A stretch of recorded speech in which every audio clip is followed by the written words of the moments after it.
Alright, so I figured, since it's been a while, I'd give you guys another lick to mess around with. This one's kind of inspired by something I saw one of my students doing, just kind of messing around, making some fun noises. So I decided to add a little bit of a sweep picking thing into it and make it a lick. So anyways, check it out.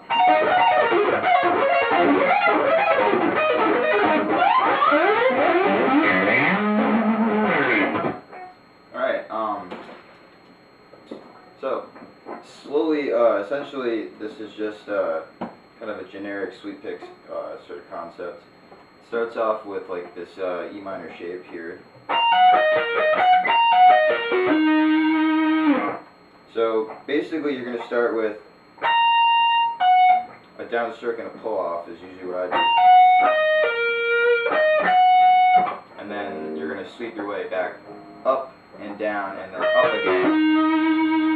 And this is where it kind of gets tricky because you're going to go up the strings down to your A string, and then you're going to start a pattern over from the high E string again. So you've got to...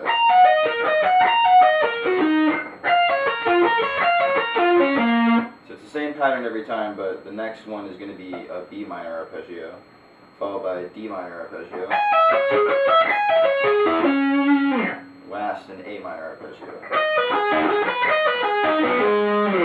From there, what I'm doing with my left hand is not particularly really important, and I know that sounds kind of like a lazy sort of way to look at it, but essentially I'm doing some slides that are kind of out of nowhere with my right hand finger, just kind of going roughly up to the 17th fret.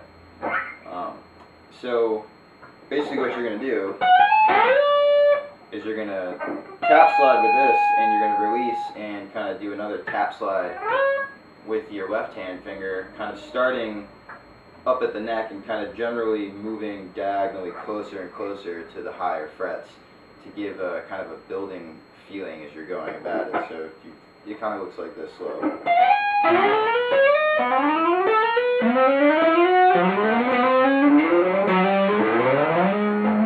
And then I end it on A to kind of almost give it a sort of key center sort of thing. So with the tapping thing, it's really just about just really wailing on the frets pretty hard and fast, and that kind of you mess around with for a little while, you'll probably pick it up. With the sweep picking, I recommend just starting with it nice and slow and working your speed up. It's going to be a little bit difficult to go from your low A string and then